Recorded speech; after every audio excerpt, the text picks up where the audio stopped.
The federal ఆంధ్రప్రదేశ్కి స్వాగతం. కులాల కొట్లాట్లతో ఇప్పటి వరకు ఆంధ్రప్రదేశ్ రాష్ట్ర రాజకీయాలు రచ్చకెక్కినటువంటి ఆంధ్రప్రదేశ్ రాష్ట్ర రాజకీయాలు తాజాగా ఒక డేంజర్ జోన్లోకి వెళ్ళిపోతున్నాయి. ఇప్పటికే ఆ డేంజర్ జోన్లోకి వెళ్ళాయి. ప్రభుత్వ పెద్దలు ముఖ్యమంత్రి నారా చంద్రబాబు నాయుడు, ఉప ముఖ్యమంత్రి పవన్ కళ్యాణ్లు వీళ్ళంతా కలిసి ఈ డేంజర్ జోన్లోకి ఆంధ్రప్రదేశ్ రాష్ట్ర రాజకీయాలని నెట్టివేశారు.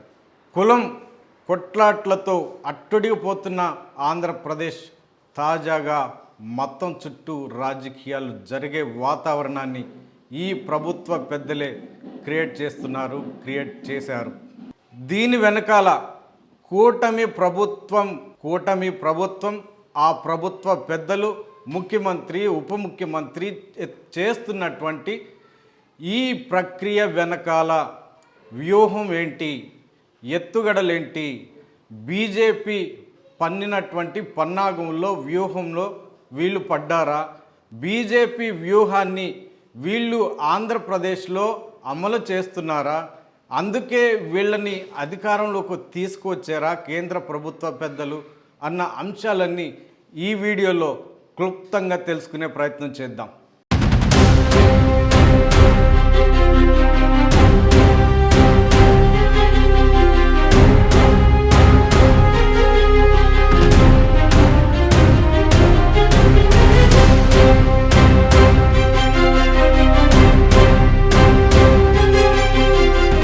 అసలు హిందూవాదం ఏంటి, హిందుత్వవాదం ఏంటి, కాషాయీకరణ ఏంటి, ఈ అంశాలు ఇటీవల కాలంగా పెద్ద చర్చనీయాంశంగా మారాయి. సోషల్ మీడియాలోనూ, ప్రధాన మీడియాలోనూ, అన్ని మీడియా వేదికలుగా ఇది చర్చనీయాంశంగా మారాయి. హిందూవాదం అంటే హిందూ మతాన్ని ఎవరు అనుసరించాలనుకుంటున్నారో వాళ్ళకి ఇష్టమైన రీతిలో అనుసరించడం, దేవుణ్ణి ప్రార్థించడం, ఆ సంప్రదాయాలను కొనసాగించడం. హిందూవాదాన్ని రాజకీయంగా ఉపయోగించుకోవడము, దానిని అడ్డం పెట్టుకొని రాజకీయాలు చేసి అధికారంలోకి రావడము, ఇది హిందుత్వవాదం. కాషాయీకరణ హిందుత్వవాదాన్ని రాష్ట్రాలలో దేశవ్యాప్తంగా అమలు చేయడం, బీజేపీ తన ప్రభుత్వాన్ని అధికారంలోకి తెచ్చి తమ హస్తగతం చేసుకోవడం, ఇది కాషాయీకరణ. ఈ అంశాలు ఇప్పుడు దేశవ్యాప్తంగా, ఆంధ్రప్రదేశ్లోనే కాదు దేశవ్యాప్తంగా కూడా ఒక బర్నింగ్ చర్చ లాగానే ఉన్నాయి. గత 12 ఏళ్లుగా ఈ అంశాలన్నీ ఒక భారీ చర్చ జరుగుతూ వస్తోంది. అయితే ఉమ్మడి ఆంధ్రప్రదేశ్లో ఈ హిందూవాదం కానీ, హిందుత్వవాదం కానీ, ఈ కాషాయీకరణ అంశాలు ఎప్పుడు తెరపైకి రాలేదు. అందరూ మెజారిటీ పాలకులు, ఓటర్లు అందరూ హిందువులుగా ఉన్నప్పటికీ ఈ అంశాలు ఎప్పుడు వీటి చుట్టూ కానీ రాజకీయాలు జరిగింది లేదు. రాష్ట్ర విభజన తర్వాత కూడా 2019 వరకు కానీ 2024 వరకు కానీ ఈ అంశాలు తెరపైకి వచ్చింది లేదు, వీటి చుట్టూ రాజకీయాలు జరిగింది లేదు. అయితే 2024 తర్వాతే ఈ రాజకీయాలన్నీ ఆంధ్రప్రదేశ్లోకి బలంగా చొప్పించబడ్డాయి అన్నది బలమైనటువంటి చర్చ. దీనికి కూటమిలో ఉన్నటువంటి ప్రభుత్వ పెద్దలే ఆజ్యం పోశారు. ఆ దిశగా దీనిని బలంగా నెట్టుకొని వెళ్తున్నారు. ఇప్పటికే మత రాజకీయాల చుట్టూ ఆంధ్రప్రదేశ్ రాజకీయాలని నెట్టివేశారు అన్న చర్చ బలంగా ఉంది. అధికారంలోకి వచ్చిన వెంటనే కూటమి ప్రభుత్వం, ఆ ప్రభుత్వ పెద్దలు టీటీడీ అంశాన్ని తెరపైకి ఎత్తుకొచ్చారు, కల్తీ నెయ్యి అంశాన్ని తెరపైకి తెచ్చారు. గత ప్రభుత్వం అంటే వైసీపీ, జగన్మోహన్ రెడ్డి అత్యంత పవిత్రమైనటువంటి తిరుమల తిరుపతి లడ్డు ప్రసాదాన్ని కల్తీ చేశారని భారీగా విమర్శలు గుప్పించారు. ఆ తర్వాత సిబిఐ రిపోర్ట్లో అలాంటిది ఏమీ లేదు అని వచ్చిన నేపథ్యంలో ఒక్కసారిగా కంగు తిన్నారు.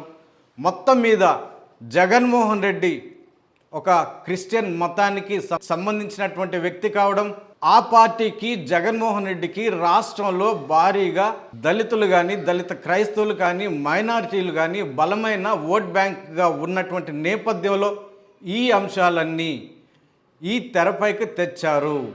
కావాలనే ఈ అంశాలని, మతపరమైనటువంటి అంశాలని తెరపైకి తెచ్చి రాజకీయాలు చేయాలని చేస్తున్నారు. దీని వెనకాల బీజేపీ, మోడీ, అమిత్ షా పెద్దల హస్తం ఉంది అన్నదైతే బలమైన చర్చ. టీటీడీ అంశం తెరపైకి రావడం, కల్తీ నెయ్యి అంశం తెరపైకి రావడం, పవన్ కళ్యాణ్ ఒక ప్రత్యేకమైనటువంటి దీక్ష పూనుకోవడం, ఆ తర్వాత ఆంధ్రప్రదేశ్లో అనుమతులు లేని అక్రమ కట్టడాల పేరుతో చర్చిల వివరాలు కనుక్కోవడము, వాటిని కూలతోయాలని ప్లాన్ చేయడము, మరోవైపు ఆంధ్రప్రదేశ్ రాష్ట్ర వ్యాప్తంగా 5,000 దేవాలయాలని నిర్మించాలనుకోవడము, ప్రతి అసెంబ్లీ నియోజకవర్గంలో 25 నుంచి 30 దేవాలయాలను నిర్మించాలని అనుకోవడము, నిర్ణయించడం, టీటీడీ ఆధ్వర్యంలో ఆ నిధులతో వీటిని నిర్మాణాలు చేపట్టాలని భావించడం, నిర్ణయించడం, మరోవైపు అక్రమ కట్టడాల పేరుతో, అనుమతులు లేవు అన్న పేరుతో చర్చిల వివరాలు తెలుసుకోవడం, వాటిని కూలదోయాలనుకోవడం, ఈ రెండు పరస్పర వైరుధ్యం కలిగినటువంటి అంశాలు ఆంధ్రప్రదేశ్లో ఆంధ్రప్రదేశ్లో మతపరమైనటువంటి రాజకీయాలకి బలమైన బీజం పడ్డాయి అన్న చర్చ బలంగా ఉంది. అంతేకాకుండా ఉప ముఖ్యమంత్రి పవన్ కళ్యాణ్, జగన్మోహన్ రెడ్డి, వైసీపీ ప్రభుత్వ హయాంలో ఈ చర్చిలకి రాష్ట్ర వ్యాప్తంగా విచ్చలవిడిగా అనుమతులు ఇచ్చేశారు, కట్టుకోవాలని ఫ్రీడమ్ ఇచ్చేశారు, అందుకే విచ్చలవిడిగా వీటిని నిర్మాణాలు చేపట్టారు అని పవన్ కళ్యాణ్ విమర్శలు చేయడం ఇక్కడ మతపరమైనటువంటి రాజకీయాలకి ఒక నిదర్శనంగా కూడా ఒక బలమైన చర్చగా వినిపిస్తోంది. అసలు బీజేపీ అజెండా మతం, హిందుత్వవాదం పేరుతో బీజేపీ రాజకీయాలు చేయడం, అదే అస్త్రంగా అధికారాన్ని కైవసం చేసుకోవడం, దేశాన్ని, అన్ని రాష్ట్రాలని తమ గుప్పిట్లో పెట్టాలనుకోవడం, ఇప్పటికే తన మతపరమైనటువంటి హిందుత్వవాదంతో దేశంలోని అన్ని రాష్ట్రాలను హస్తగతం చేసుకుంటున్నటువంటి నేపథ్యంలో ఆంధ్రప్రదేశ్లో కూడా ఈ రకమైనటువంటి మతపరమైనటువంటి రాజకీయ వాతావరణాన్ని క్రియేట్ చేయడం, తద్వారా బీజేపీ తన పార్టీని, తన క్యాడర్ని బలోపేతం చేయాలనుకోవడం, దీనికి కూటమి ప్రభుత్వ పెద్దలని ఉపయోగించుకోవాలనుకోవడం బీజేపీ పెద్దలు చేస్తున్నటువంటి వ్యూహం, ఎత్తుగడలు అన్న చర్చ కూడా బలంగా వినిపిస్తుంది.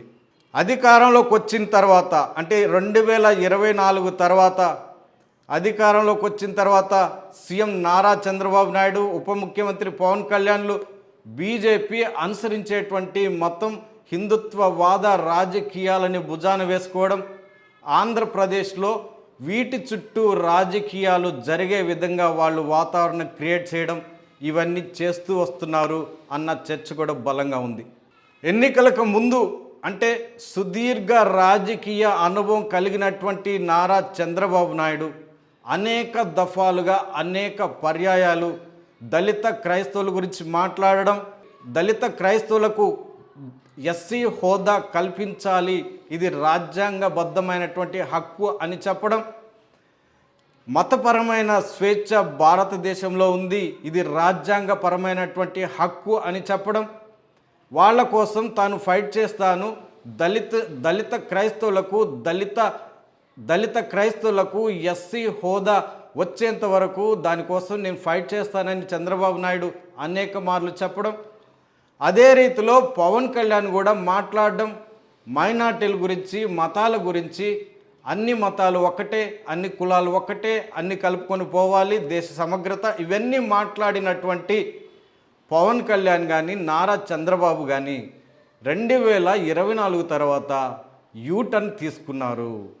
కంప్లీట్గా హిందూ మతం ఆధారంగా హిందుత్వాన్ని, కాషాయీకరణని, బీజేపీ ప్రధాన సిద్ధాంతమైనటువంటి ఈ అంశాలని వీళ్ళిద్దరూ భుజాలపై వేసుకొని ఆంధ్రప్రదేశ్ రాష్ట్ర వ్యాప్తంగా ఇవి వేళ్ళూనుకునే విధంగా రాజకీయ వాతావరణాన్ని క్రియేట్ చేశారు అన్న చర్చ బలంగా ఉంది.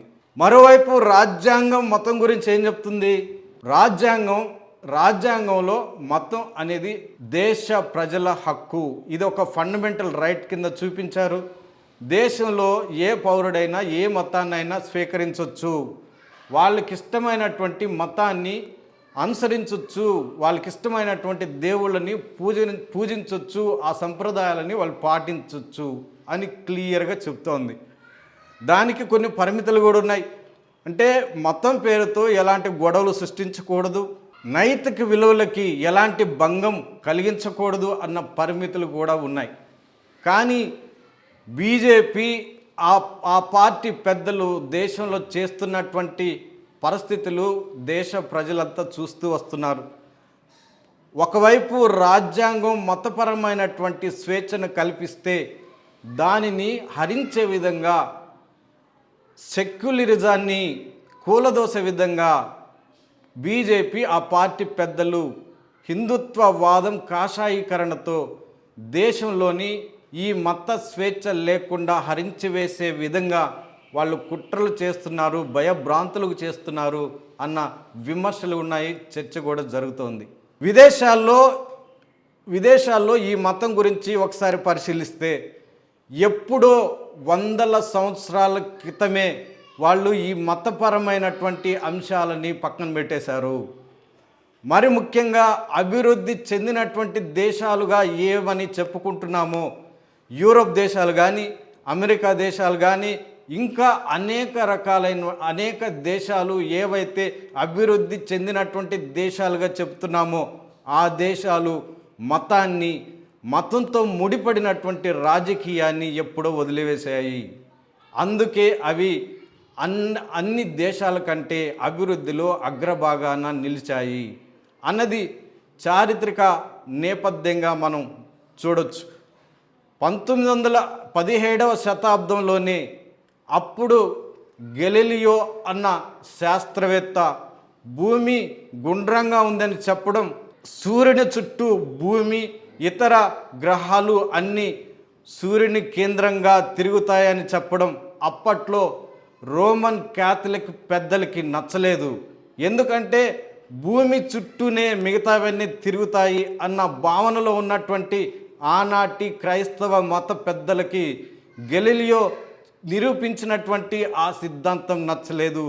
అందుకే గెలీలియోకి జీవితకాలం గృహ నిర్బంధం శిక్ష విధించారు. ఆ తర్వాత 1992లో ఆర్సిఎం పెద్ద, అంటే రోమన్ క్యాథలిక్ పెద్దగా భావించేటువంటి పోప్, వాళ్ళు గెలీలియో పట్ల అనుసరించినటువంటి విధానం పట్ల ఆయన క్షమాపణ చెప్పారు. అంటే మతపరమైన అంశాలని వాళ్ళు ఏనాడో విడనాడారు. శాస్త్రీయ దృక్పథాన్ని కలిగి వాళ్ళ దేశాలని అభివృద్ధి పదంలో నడిపించాలని వాళ్ళు కృత నిశ్చయం ఉన్నారు. ఆ నిర్ణయానికి వాళ్ళు కట్టుబడ్డారు. అందుకే ఆ దేశాలు అగ్రభాగాన నిలిచాయి.